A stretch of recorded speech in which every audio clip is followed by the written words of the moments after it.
Here's something that should terrify every coach to high performers. You can have the perfect strategy, the right framework, an intelligent client who implements everything you suggest, and still get absolutely nowhere. This happened to a colleague of mine with Paul, a senior executive who moved countries for a promotion during COVID. But Paul was starting to struggle. After a few sessions of coaching with this initial coach, they tried loads of stuff, time management techniques, stress reduction, and goal clarity. And my colleague ended up referring Paul to me with the following message. He follows every suggestion perfectly, but nothing seems to work. There's something that I'm missing. And when Paul sat down in my office, he said something that immediately gave me a clue as to what was going on. I don't understand what's wrong with me, he said. I used to handle pressure easily, but now everything feels overwhelming. And here's what Paul's first coach hadn't spotted. You see, Paul wasn't dealing with a performance problem. He was dealing with a nervous system crisis. And that had been brought on by isolation, by overwork, and by the stress of relocating during a pandemic. And until we addressed that, no amount of traditional coaching was going to help him. So my name is Duquemin, and today I'm going to show you the hidden factor that determines whether your coaching succeeds or fails completely. So this is key, so take real note of this. High performers are often masters at masking nervous system dysregulation. What coaches typically see with clients like Paul is that they're still performing at work, but they're starting to mention feeling stressed, feeling overwhelmed, feeling anxious. They might intellectually understand all the coaching advice, but they can't seem to implement it consistently. They'll go through the motions of strategies, but nothing feels sustainable. They seem disconnected or not quite themselves. They're not grounded, they're not present in sessions. And I think really why this gets missed is because as coaches we often focus on behaviours and thinking patterns rather than looking at the base idea of nervous system states. And high performers are rewarded for pushing through, so they get really good at hiding these struggles. Traditional coaching assumes that clients have access to clear thinking and emotional regulation, and then we mistake compliance with the tools that we're giving them for actual progress. So what was really happening for Paul? Well, he'd moved countries during the pandemic, so he'd lost all social connections overnight. Also, he was working alone from a new home, from a flat. He had no real support from his new colleagues as he barely knew them, and even casual interactions were massively limited due to lockdown. And he had massive work challenges with no familiar support system around him. Slowly, his sleep was being disrupted by stress as well, and this made everything worse. Gradually, he stopped reaching out to anyone at all, and this was resulting in complete isolation. And so by the time he actually sought coaching, his nervous system was in chronic dysregulation. But to many other people, it probably just looked like typical executive stress. But to understand what Paul was really dealing with, and why traditional coaching maybe doesn't work in this situation, I need to introduce you to the most important concepts that many coaches have never really heard of, or if they do, they don't know that much about it, and it's called the window of tolerance. Now this is Dr. Dan Siegel's concept. The idea here is imagine a window, a zone where you function at your best. Above this window is hyperarousal. That's where you go when you're in fight or flight or anxiety. Your heart's racing, your mind's spinning, everything feels urgent and overwhelming. And below this window is hypoarousal. That's where you go when you go into freeze, or you shut down, or you feel numb. You're going through the motions, but there's no energy, no connection, no motivation, and no real engagement. And when you're inside this window, you have clear thinking and access to problem solving. You have emotional balance and resilience. You can deal with challenges so much more powerfully. You're able to connect with others. You can access motivation and creativity. And traditional coaching tools work really well here. But when we're outside of our windows, for example, when we're above our window in hyperarousal with his overwhelm, his racing thoughts, anxiety, and everything feels urgent, it's difficult to access these tools. And below in hypoarousal, where we're numb, disconnected, our brain go into massive brain fog, and we're just going through the motions, it's equally difficult to work with these tools. And what COVID isolation had done to Paul was exactly that. His window of tolerance had gradually narrowed due to the chronic stress and isolation. Now even small work challenges were pushing him into hyperarousal, feeling overwhelmed. And then for a few hours or days, maybe feeling overwhelmed, he'd then crash into hypoarousal, where he'd just feel emotional numbness and giving up, and sort of spent his days in depression and then going between one and the other. He spent almost no time in his optimal window where coaching tools could work. And this is why traditional coaching fails sometimes, because time management advice feels overwhelming to people. It just makes them more hyper-aroused. Stress reduction techniques often, clients find it difficult to motivate them. They can't access the motivation to do them. And this is because of hypoarousal, that numbness, that giving up phase. Trying to become more clear around your goals just feels like it's increasing pressure and anxiety, increasing the hyperarousal again. And so that's really what's missing here, recognizing that you can't coach someone effectively when they're outside their window of tolerance.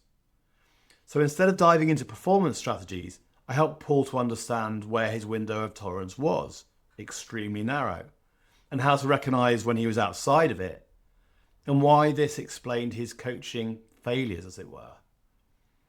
And what Paul came to realize was that he wasn't broken in the end at all. It was just that his nervous system needed a different type of support at the moment. And so the foundational work was not traditional coaching. It was about reconnection. He started with our coaching sessions as a safe relational practice, and then we gradually encouraged him to reach out to one colleague and then another, not for networking, but just purely for human connection, to stop the isolation that was really tearing him apart.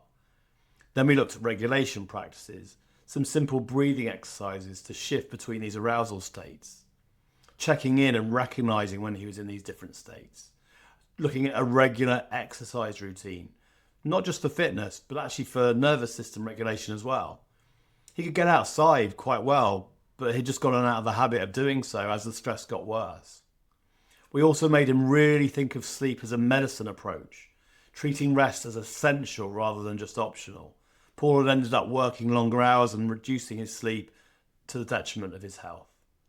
And then we looked at nervous system education, looking at teaching Paul to recognize his own patterns. And then when he could identify early signs of leaving his window and could understand the regulation came before optimization, he could use his own tools to help move him forward. And after 4 weeks of work, his window of tolerance was starting to expand. He could handle normal work stress without spiraling, and his sleep was improving, which helped everything else. And it was the first time in several months that he felt like himself. Week 5, we had a major test, a real major work crisis, a potential loss of a client, a tight deadlines and high stakes. I know for sure that old Paul would have gone into panic, probably hyperarousal, or maybe he might have shut down completely into hypoarousal. But new Paul stayed in his window. He accessed his thoughts clearly. He found creative solutions. And in his words, I handled that the way that I used to handle everything, calmly and strategically. It was at this stage that we could start to use traditional coaching tools, some goal setting and strategic planning, leadership development and team management. But because his window was expanded, these tools finally worked. And the result was that work began to go in a much more positive direction. He rebuilt social connections, made new connections with new colleagues, and his sustained energy and strategic thinking became really easy to him. And this understanding changes everything about coaching, because the assessment becomes crucial. Before any coaching intervention, assess, is this client in their window of tolerance? Again, different signs to look out for. Hyperarousal might be fast talking, interrupting you, very, very nervous energy, can't sit still, or maybe catastrophizing, overthinking things. Whereas hypoarousal might feel like they're talking in a very flat effect, like they're going through the motions really. They can't access their emotions. Maybe they're just sort of bottling things up. This narrow window means that small stresses feel overwhelming. They might have frequent mood swings as well. And then once you recognize this, then the tool selection really matters, right? When they're inside the window, remember, traditional coaching tools work really, really well here. But when they're outside the window, they need regulation tools first. then optimization tools second once you settle them down. Expanding the window by focusing on safety, connection, and nervous system practices comes first. And when you understand this window of tolerance, you'll never waste sessions using the wrong tools for a client's state. You'll become the coaches that others refer their difficult clients to. You'll get results faster because you're working with the nervous system, not against it. And you'll build your reputation as the coach that can help anyone. And this is the integration that most coaches miss. Performance coaches have great tools, but they don't maybe understand when their clients can access them. And therapists understand the nervous system really, really well, but often don't know how to bridge into performance.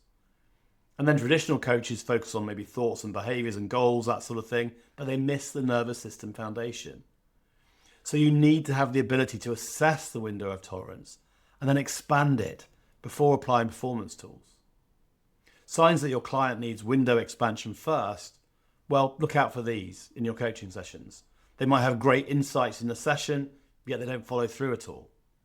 The client seems stuck despite having all the right information to move forward. They might have emotional numbness or constant overwhelm, maybe sleep issues, social isolation, real obvious signs of chronic stress. Everything feels harder than it used to be. When you see these signs, look to regulate first and then optimize everything second. Understanding the window of tolerance isn't just an interesting concept. It's the difference between being a coach who gets results and one who watches intelligent clients struggle despite your best efforts. So what does this mean for you in your practice? Learn to recognize when clients are outside their window of tolerance. Develop tools for expanding the window before traditional work. Understand that some clients need regulation rather than optimization. And if you're wondering whether you're ready to work with clients like Paul, executives who seem successful on the outside but who are secretly really struggling on the inside, I've created a quick assessment called Are You Ready to Coach Burnt Out High Performers? This assessment will show you exactly where your knowledge gaps are and whether you can recognize when your clients are outside of their window of tolerance. Take the assessment, the link is in the description below, and you'll get a personalized report showing you exactly what you need to develop. And why not subscribe? Because in my next video, I'll be showing you the exact sequence that transforms clients from narrow window dysregulation to expanded window peak performance, and why getting this sequence wrong is costing coaches credibility and results. And remember, you can't coach someone effectively when they're outside of their window. Learn to recognize this and you'll never struggle with difficult clients again.